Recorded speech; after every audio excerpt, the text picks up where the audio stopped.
Hey folks, Kilt-Man here. Kilt-Man at your services. How are you all? Hope you're all doing very, very well. Now, a little bit of housekeeping first of all. The kilted computer has finally laid down and died. It is over. It is finito. Regular viewers know I've struggled with this for the last 12 months. And finally, it's given up the ghost. That's it. Over. But worry not. We're going to get the whole thing replaced, rebuilt, revamped, retweaked, reimagined, as it were, in a few days' time, hopefully. And it's important because I have all my playlists on that. So you're hearing the music now to X2, and I love that score from John Ottman. But initially, ideally, I'd be playing the score to Deadpool and Wolverine. I would be, because I would have downloaded it, and I'd be playing it now. But even though I can download it, I haven't got the means to play the bloody thing, you know? So, we have an old vintage, equally prehistoric, portable CD player. It's sitting just down here. And you're hearing the wonderful score to X2. Now, Deadpool and Wolverine. Here's a review I didn't think I'd be doing because I didn't want to see the movie. What? Did I hear you right, Kilt-Man? You're wearing Logan's dog tags. You got his wife beater on. You got his claws. You have his jacket over here. Yes, there. Multiple figures, of course. His belt's there as well. Yeah, I love Wolverine. But my problem is, I don't like any of the other mutants. The X-Men themselves. Oh, dear God. I've put up with the movies because he's been in them. And he's been the main guy, the one I'm following. The rest I really don't care about. I don't. There's too many. It's typical of Marvel and the whole superhero spectrum. You bring in so many characters, and of course in the comics you can have their own individual runs and their origins and all of that, and their fan base builds up, so you want to see them in movies. Of course, I get that. But in the end, it just becomes, there's millions of them all over the screen. Oh, Jesus.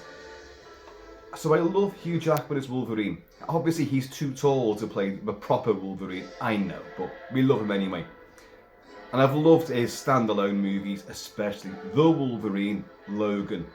My God, fantastic. James Mangold, you know, especially The Wolverine doesn't get the recognition it deserves. I think that's a fantastic movie.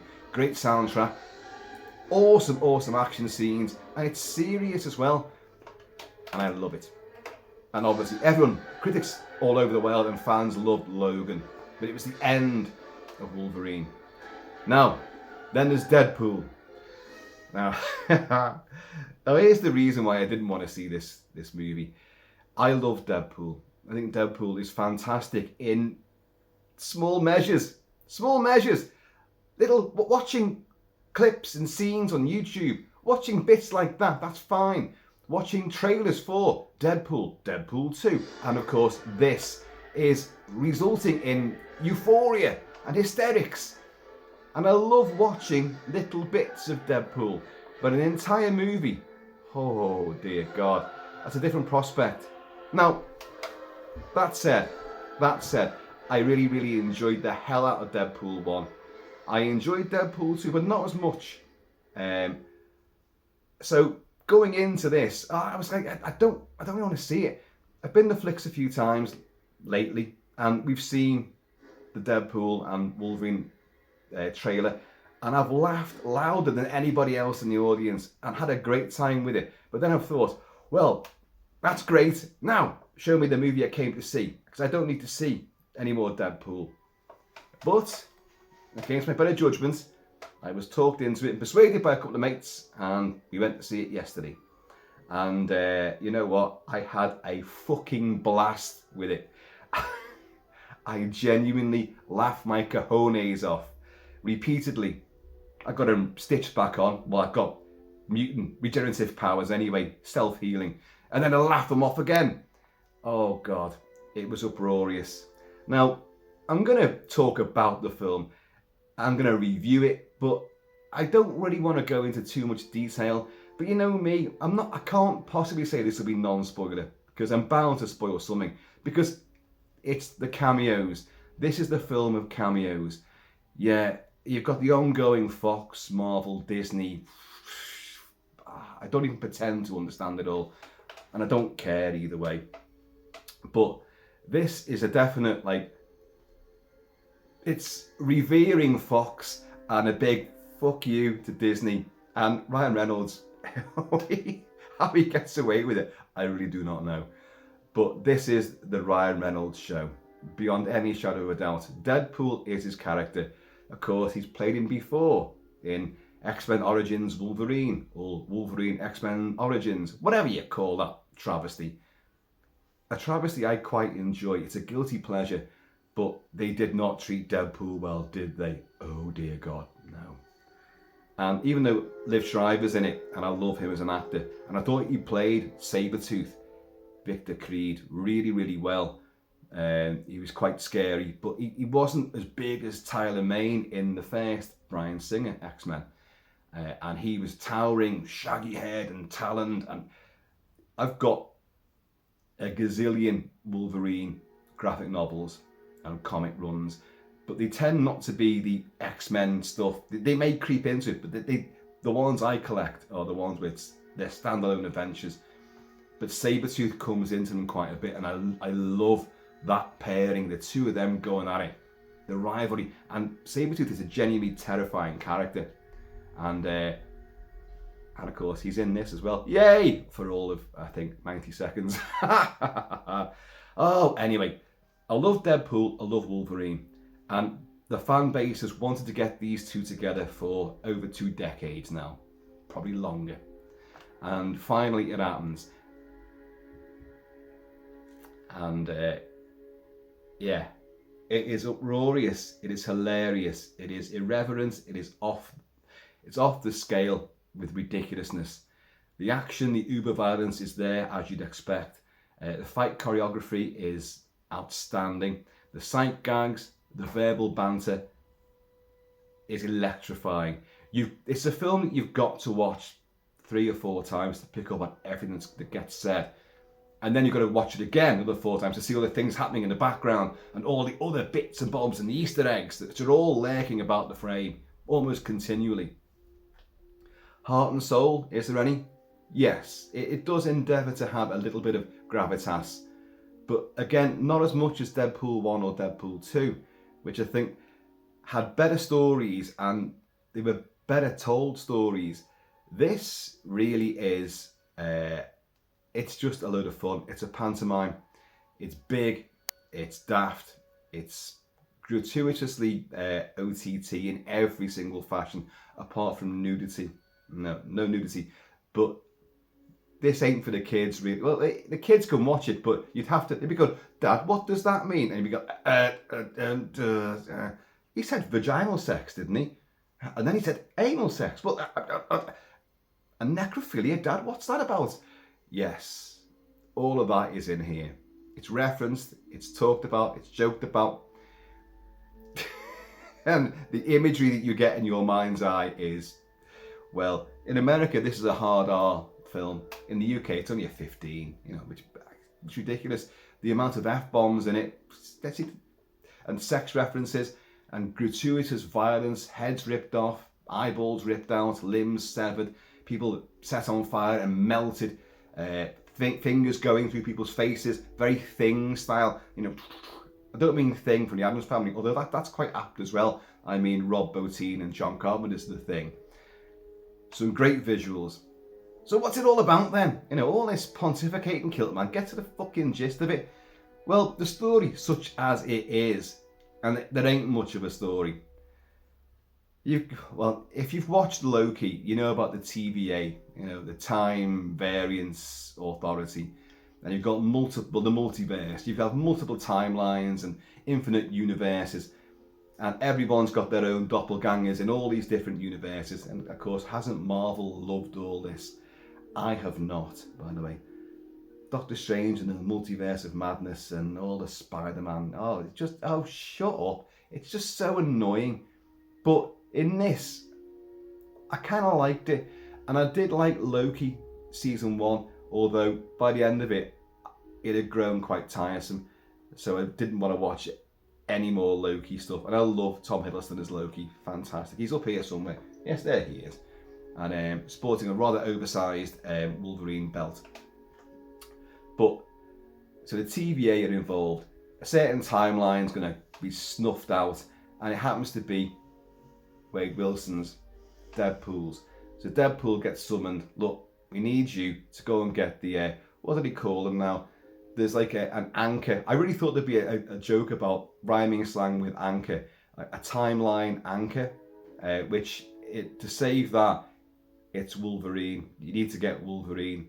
And of course, you've got all this backstory of Deadpool longing to have joined the Avengers, but getting turned down. But Wolverine, that fuckwit gets the job, you know. And he doesn't even want it, let's be honest. So he gets abducted by the TVA under the command and plot of Mr. Paradox, played by the great Matthew McFadden. Matthew McFadden is outstanding. Ripper Street, Succession, so many things. Really, really good actor. And he's having a ball with this, as is everybody.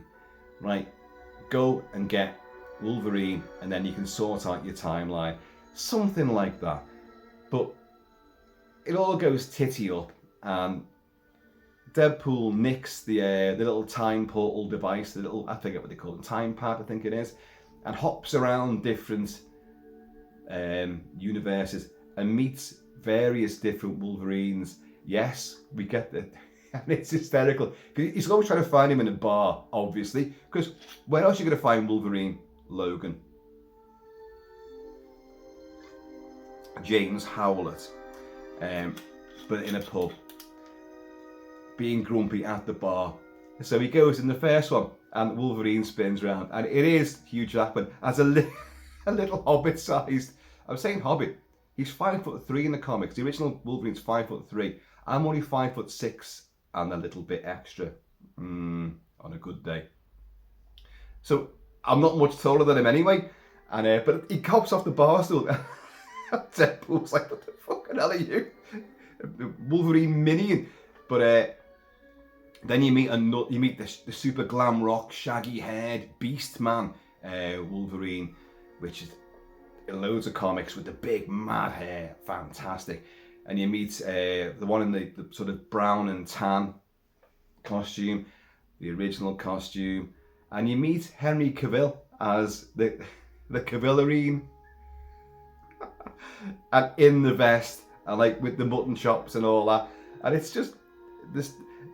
The walk-on cameos are just outstanding, but I'll say the film does become a huge conglomeration of cameos, and it's almost like this is what they've done it for. We've still got the rights to these characters, and oh yeah, and this character here is going to have his own resurgence, but we're going to bring him into this one first. So he finally does get who he thinks is the right Logan, the right Wolverine, but he hasn't got the right one at all. He's come back with the drunken, pissed, completely grumpy, doesn't want to know, the worst Wolverine, the one that let down the X-Men, as we get told. Having stayed out and got pissed all night, he came back and found that all the X-Men had been killed by the humans, the normals. But these two will then go on this mission to, where did he go to? Well, they end up in the void. Oh, look, folks. Any kind of genuine plot description of this really doesn't work, because it doesn't really matter.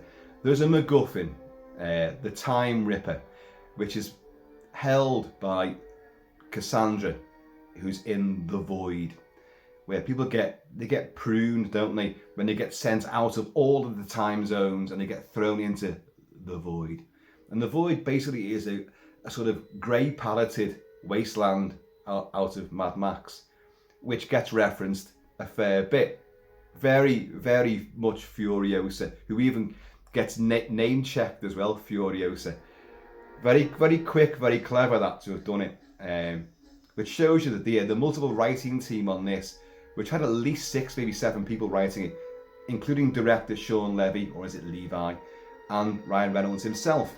who would have been tweaking and tinkering with this right until the final moment for any up and coming, get this in, that'll be really quick. And they did with Furiosa. But they end up there because Cassandra, who is played by Emma Corrin, who is Charles Xavier's twin sister, who was pruned and sent to the void as soon as she was born, basically. And she's evil. But is she evil? Well, yeah, she is pretty bad, but she's a pretty bad naff villain as well. She's funny. She's like, in John Wick Chapter 3, you had the bald-headed girl that came in, to the Continental, and she's non-binary as well, like, and I forgot what they call it. Not the interrogator, the instigator, the adjudicator. The adjudicator. And she's all powerful, but has that noble face and the bald head. Well, Cassandra looks like that, and but she's more funny than anything else. But she has the Time Ripper, and the Time Ripper will enable her to destroy timelines and take control of whatever universes she deems fit to survive, and she'll be a supreme ruler. Does anyone really care? But that's the thing.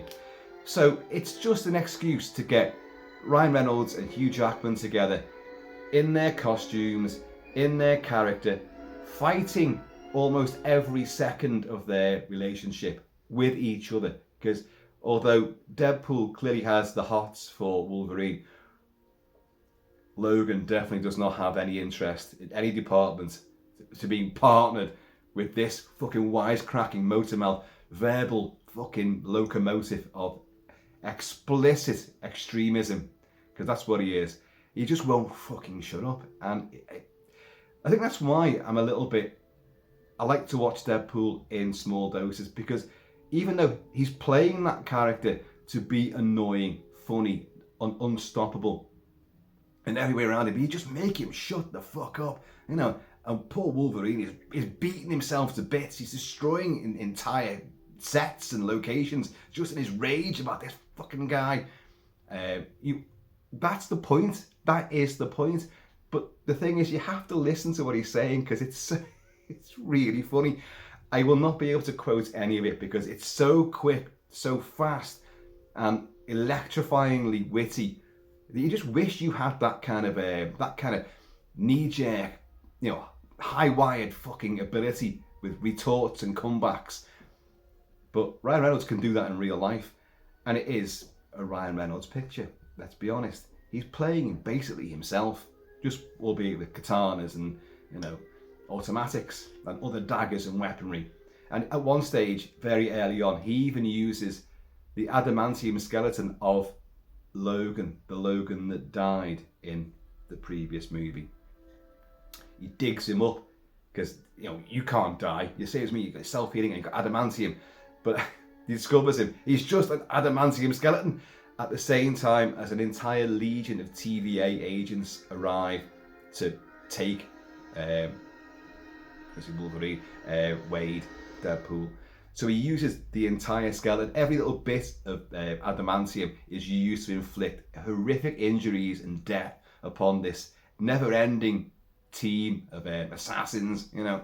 And it is outstandingly funny. And that's the start. It also incorporates a brilliantly choreographed dance sequence as well to the particular song in question. A lot of songs, you know, a lot of tunes getting dropped in there. Needle drops, that's the phrase I was looking for. But it's funny. It's meant to be. The violence is uber, but it's so OTT, you can't possibly be offended by it. But there is blood and guts aplenty. The cameos. Okay, well, look. I am going to spoil this element. It's been out for a few days, folks. I saw it when I didn't want to. I wasn't interested, but I got persuaded to go and see it. And I did. And then thought, fucking hell, I loved it. The cameos. You've got Juggernaut. You've got Lady Deathstrike. You've got... who else? Write them down. Well, you've got Gambit. played by Channing Tatum. But of course, Gambit hasn't been done correctly before. It was Taylor Kitsch, wasn't it, in X-Men Origins, or Wolverine Origins. And yeah, the one with will.i.am in it as well. But Taylor Kitsch played Gambit, and I kind of liked it until he had his cane became a fucking rotor blade, but kind of like the characterization. It wasn't accurate, and this one isn't particularly accurate either. But at least he's Cajun in this, and a lot of, you know, what the hell is he saying? Because Channing Tatum's put on a really, really Cajun accent, and you will struggle to understand it. But it is funny, and of course, like, Deadpool is just taking a piss all the time. What the hell is he saying? You know. Who else have you got? Put them down. Oh, you've got X-23, Laura from Logan. She's there as well. Same girl. She's brilliant as well. Who else have you got? Elektra, Johnny Storm, Chris Evans are in the void, and like, they're made up to see him because they think it's got to be Captain America. He goes, "Oh, flame on!" And they go, "Oh no, it's the other one." And he will meet Pyro. Of course, Pyro can manipulate fire, and the Human Torch is fire. I think she's great, but no, they get captured. But it is outstanding. And who else have you got? You got Sabretooth, played again by Tyler Mane from Bryan Singer's first X-Men movie, and I love that characterization. I just wish you'd seen more of him in the movie. X-Men, the first one, was a really precarious job to bring in so many characters to a movie where a lot of the audience wouldn't have known who they were, whereas a lot of the fans obviously did, and the fans weren't happy with some of the, you know, the way it was done. But it became a bit of a cult hit. X2 was even better. X-Men Last Stand has its moments, folks, has its moments. But yeah, it has Kelsey Grammer as Beast, who's up there somewhere. And I loved that, but it is a naff movie at the end of the day. And then, fucking things went on. Days of Future Past. I did not like that. Everyone else did, but I just thought, where's the action? I don't, because I said before, I don't care about the other mutants. I just want to see Wolverine. So that's why I raved about the Wolverine, and then Logan coming out. Anyway. So you've got Sabretooth, again played by Tyler Mane, who, when was X-Men 1 first out? Was it 2001, 2002? It's a fucking long time ago. And Tyler Mane ain't changed. Same wig, same claws, same eyebrows, same big tash and mutton chops, and looks incredible. Lasts 90 seconds. I know, you're like, oh, what? But it doesn't matter, because there's another cameo coming within another 30 seconds or so. There's 1,000,001 wisecracks and sight gags, and another fight will take place. So whatever disappointment you ever get, it's immediately surmounted by enormous amounts of good stuff, which just comes flying at you thick and fast. So much that you can't take it all in. And there's other, Blade. Wesley Snipes is in as Blade. I mean, look, folks, you knew this. I knew before the film come out that he was going to be in it. So you guys must have known as well. And, you know, using some of his old catchphrases. And of course, in Blade Trinity, the worst of the Blade movies, he was partnered with Ryan Reynolds. And I remember, like, Wesley Snipes saying, like, I just don't get his humour. He won't shut up. He will not stop. And I don't get it. I don't get his humour at all. And then finally, when he got to make this with Ryan Reynolds again, he said, now I understand where he's coming from, because Deadpool is the thing he wants to be. And now it's his baby. It's like Lon Chaney Jr. with the Wolfman. He's forever synonymous with that character, and he wanted to play it forevermore. He did play it many times. But Ryan Reynolds definitely wants this, and he's sealed it. No one else will ever play Deadpool. No one. No one should even try, because this is the guy for it. Even though this is a film where you might get another 1,000 or so Deadpools. Yeah. The multiverse opens up and spews out every variation of Deadpool you can imagine. Lady Pool, sexy Lady Pool with a blonde ponytail, voiced by Ryan Reynolds' wife, Blake Lively. Is it Blake Lively? voiced by her, but played by someone different. You have Ryan Reynolds and his mate, whose name I can never pronounce, own Wrexham Football Club. Wrexham, just down the road in Wales. And you will get, because when all this army of Deadpools come forth to battle our two heroes, and Dogpool, not Dog Poo, Dogpool, a little fucking yappy thing like in a Deadpool costume. Yeah, you've got that as well. This multitude come forth. You've got one with the Welsh dragon emblazoned across his chest, an approximation of their football jersey and the Welsh flag, obviously. But also, you've got one in a kilt. You've got a Deadpool in a kilt comes around the corner as well. But there's a flying head Deadpool. You've got Nice Pool, played by Ryan Reynolds again, who's got a sort of Ronin style long ponytail, hair swept back, and he's got a beautiful face, unscarred, completely unscarred, but he has lots of skincare products to maintain that. And it's his dog, but he'll end up being used as a human shield. Oh, I'm saying too much, aren't I? And but the bicker banter between Deadpool and Nice Pool, because they bounce back and forth previous Ryan Reynolds movies which have been disasters at each other and blame each other for them and all that. But it's brilliantly done. This is a film that constantly breaks the fourth wall. It's always parodying Hugh Jackman, Wolverine himself, and Ryan Reynolds, and every other actor, and the movies they've been in, and the studios themselves. Because, you need me to do this. I've got to go and find the Wolverine to save the timeline and the universe. You need me. And I've always wanted to be needed. The Avengers didn't want me, so I've just... Because at the start, he's given up being a mercenary, a hero. He's selling used cars, basically. This is Wade. They're still trying to join the Avengers and failing every time. What's his name? Jon Favreau, again, playing Happy Hogan and all that. What's your superpower? Parallel parking, Yeah, I'm an Avengers associate, I'm not one of the Avengers. Cheers, John. But it's taking a piss out of the studios. Most essentially, Marvel itself, fucking Disney. It's a massive flip in the bear to Disney. And even though it's taking the piss out of Fox as well, it's kind of like a love letter to Fox at the same time. But when he realises that, I'm the hero now, you need me. This is what I want. This is what I wanted to be. So I'm the Marvel Messiah. I am the Marvel Jesus. That's what he thinks he is, and he will keep on referencing that throughout the movie. And it's clever.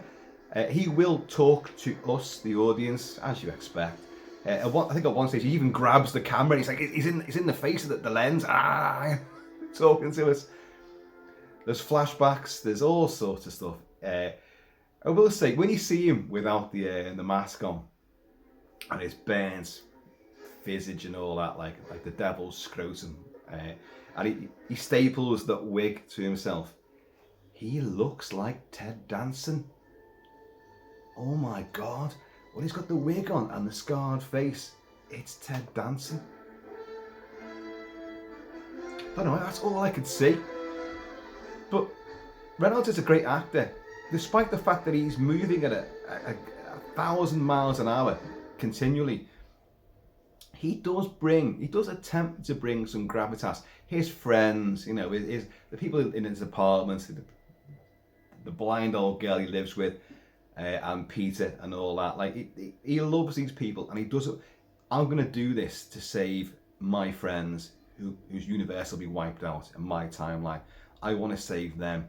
And you get that. And of course you get Vanessa, the ongoing on-off love story romance between him and Vanessa, played by the same girl whose name I have forgotten, and I didn't bother to write down either. Sorry about that.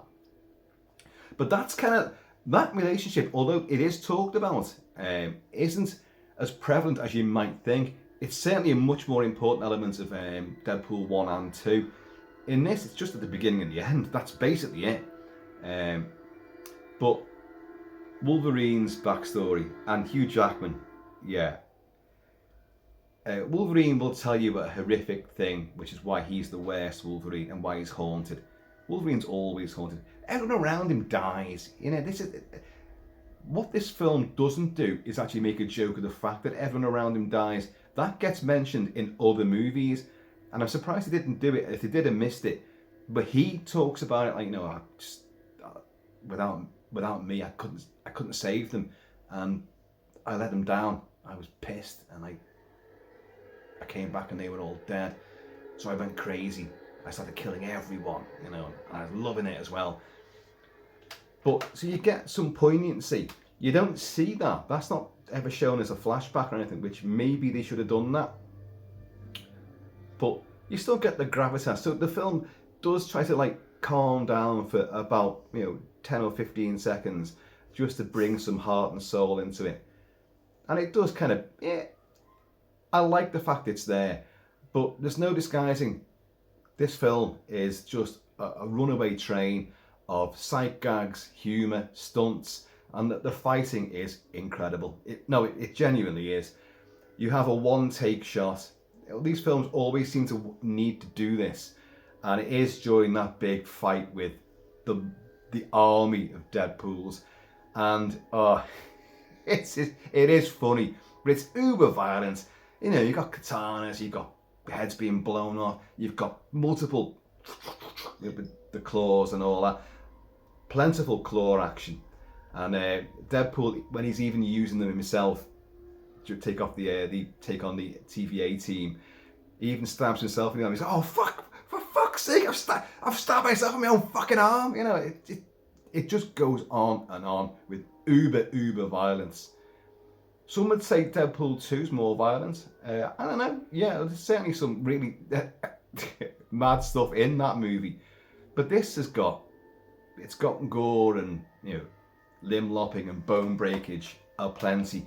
There is a fight in the car between Wolverine and Deadpool, which I'm kind of reminded of Sam Raimi and the Oldsmobile and the way he would use that vehicle and the camera would go through it and all that. Only this lasts about 6 minutes, and there's a fight in the car, on top of the car, under the car, outside the car, then back in the car, flying through windscreens, rear windows, side windows, seats coming up, but you see everything.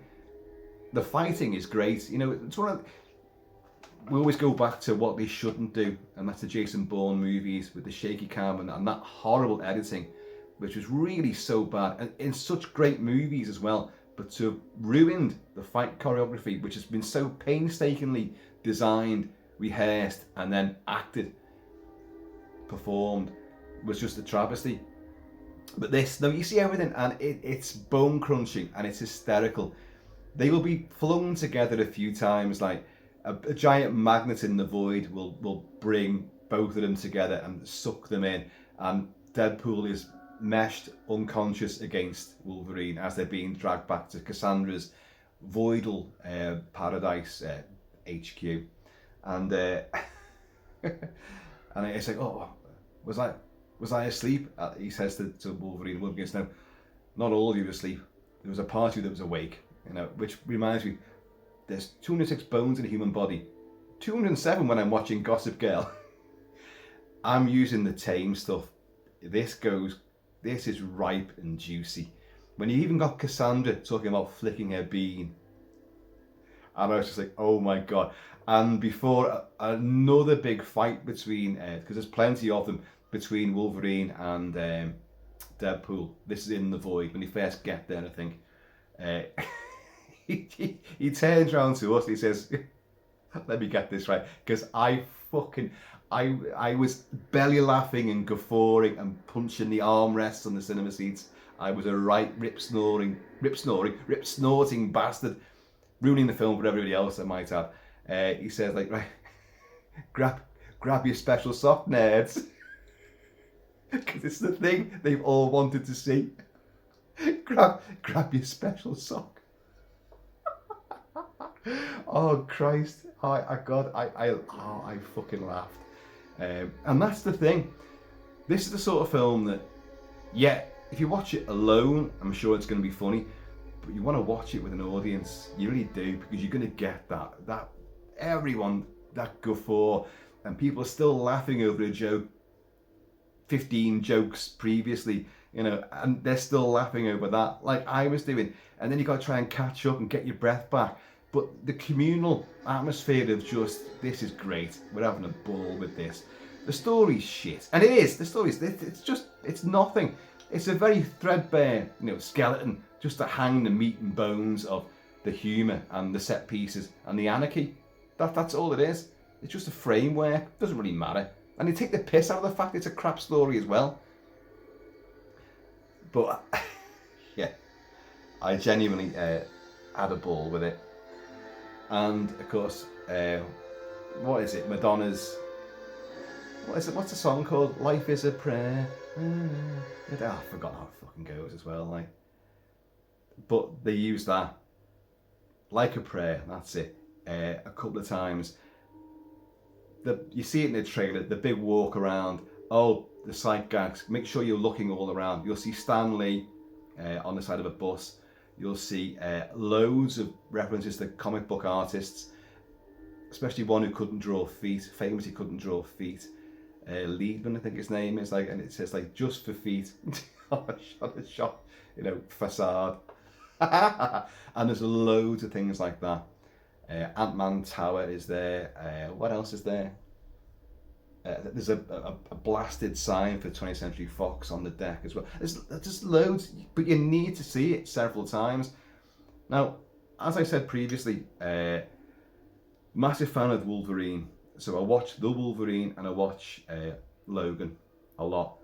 I watch the Mansion Attack from X2. And then that's it. Because once it gets to the big fucking Lady Deathstrike and you're in the dam and all that, and there's loads of things happening. You got the mutant son and all that who's blocking it. Oh, if you block him, you can kill all the bad ones. But if you can't block him, he's killing all the fucking all the good guys basically. And I just thought, oh, this is just too much. And this film runs the risk of having too many characters in it doing distracting stuff. But it kind of worked for me. I was with it till the end and the big sort of finale, which again takes the piss. When you see suddenly the CGI abs that Hugh Jackman has not got. But it's, of course, the vintage, the yellow costume, the yellow spandex costume. I have got the figure, but I haven't brought him down. Because I hate that costume, hate that look. And it's got the cowl, and of course the eyes are whited out. Now, I've seen people saying, oh, the cowl looked wrong, because they need to, if they're going to ever use that again in another movie, you've got to rethink that. I thought it looked great. When it really shouldn't have looked, it should have looked stupid as fuck, because it is a damn stupid, silly costume. And I like the fact that Wolverine is basically saying, look, I wear this. I know it looks fucking stupid, but I wear it because that's what the X-Men wore, and they wanted me to wear it, so I wear it in their honour, because I never was as good as them. And of course, he's going to try to redeem himself. But of course, as well as that, Deadpool needs to redeem himself and try to make himself the hero. So you'll get the big finale, which means nothing. Lots of people with wires and bright lights and things supposedly happening which are saving the universes, but it's just something and nothing.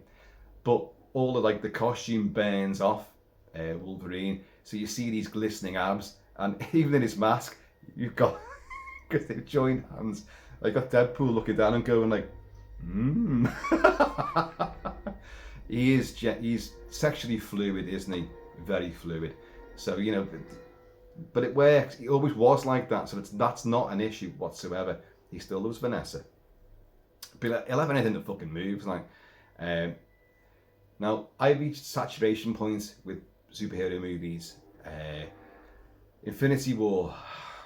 No, yeah, I quite enjoyed Infinity War, but I was reaching the point then. Endgame, I went, I'm out of this. Too much. I just don't care. I was just out of it. And the Spider-Man multiverse stuff, no, just no. I love Doctor Strange, but I hated Madness, the multiverse of madness. I hated it. Just fucking make it stop, like a kaleidoscope, just make it stop. And just too many, I'll give it a rest. And then Thor, Love and Thunder. You guys know how much I love Thor. Thor's fantastic. Was fantastic. You give him an inch, and Taika Waititi and Chris Hemsworth just took 1,000 miles. They just took too much. Thor Ragnarok was perfect. The combination of humour, comedy, action, pathos. It worked. For me, it worked. Love and Thunder, pushed it way too far, and it was just annoying as hell. And it really turned me off these superhero movies for what I thought would be forever. But this has brought me back, and it's the most unlikely one. Okay, the Batman. I love the Batman. I think it's fantastic. But Batman's different. And Batman, yes, it can be camp, can be ridiculous. Look at the Joel Schumacher Batman movies. It can be daft, but by and large, Batman tends to be a lot more serious. Certainly thanks to Tim Burton, and then obviously Christopher Nolan. So, and this new Robert Pattinson as the Batman, yeah, I loved it. I thought it was fantastic stuff. A long film, and this film is 2 hours and 7 minutes, I think it is, which by today's standards, that's over and done with. Quicker than it takes me to unscrew that and go.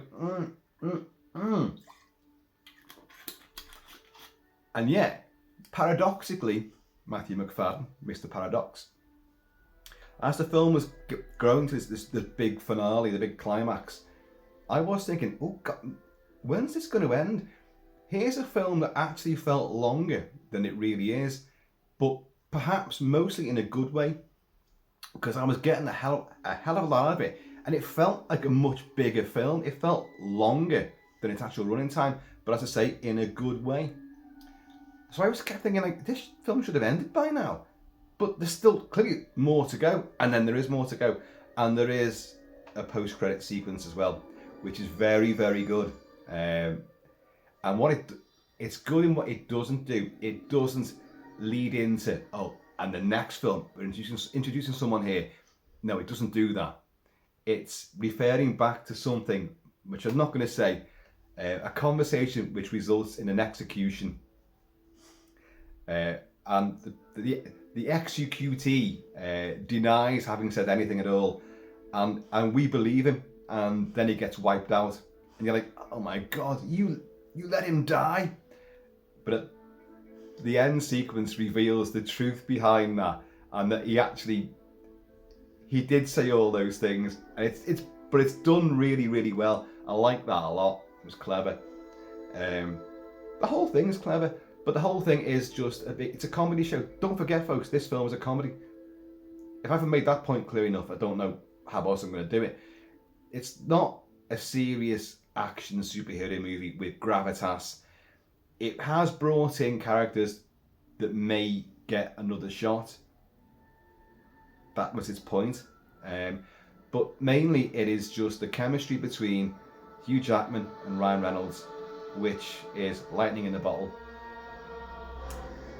It's exhausting, for sure, and you feel Wolverine's pain, because I've got to put up with this fucking jerk off. And Wolverine's effing and blinding like there's no tomorrow.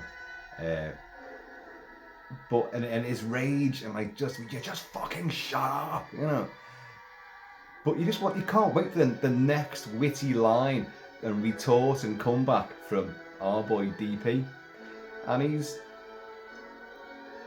on the money.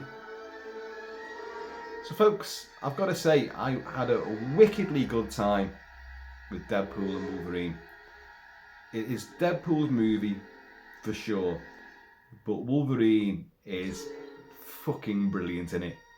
Once he comes in, you've got about, I don't know, good 15, maybe 20 minutes before you get Wolverine properly. But even so, it fucking great stuff.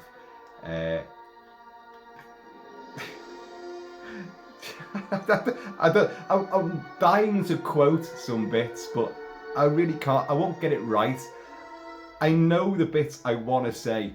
I know the sort of thing that he's trying to put across, but I can't do it justice. I just can't do it. And if I had a bit more of this, I probably would try. So folks, it may help if you've seen Loki, so you know about the TVA and all that.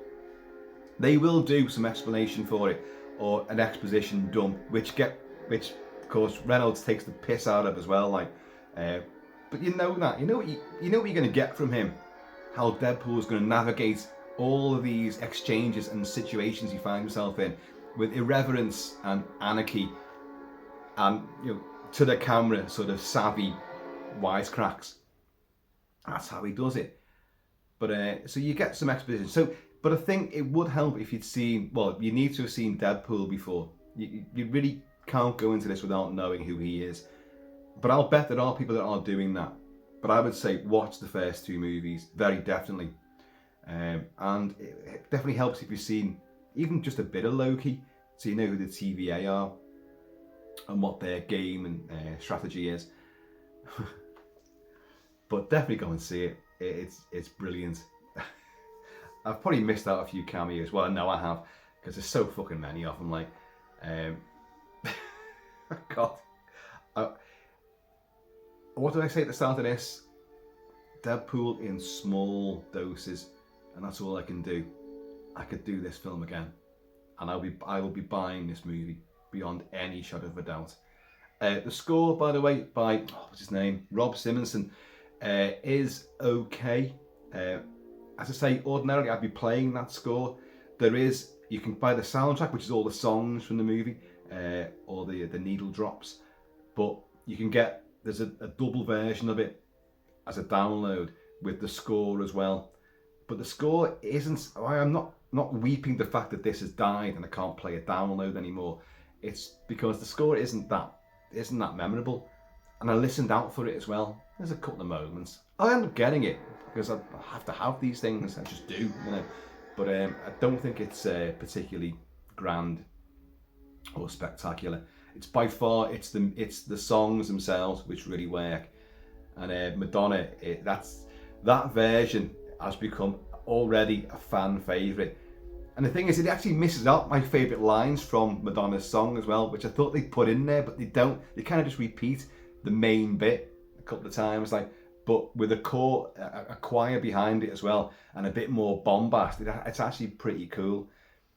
So you'll get that. You get that in the big fight with all the army of Deadpools, and you get it during the big "Let's just join hands and save the universe" finale, because I am Marvel's Messiah, It's fucking great. Go see it, folks. And still got plenty of this left. So you heard a strange gulping, snorting noise. That is the husky, which is just over yonder, over there. So, folks, in the meantime, in this let's rediscover superheroes in between time. Please keep it kilted, keep it Celtic, and I'm going to see you all.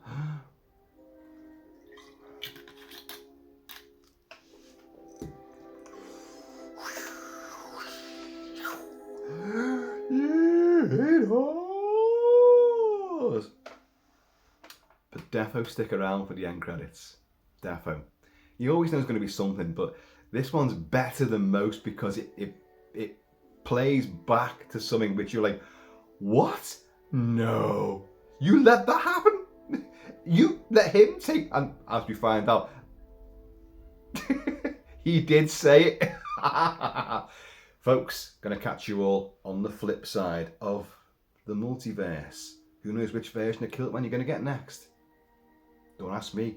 I got no fucking idea.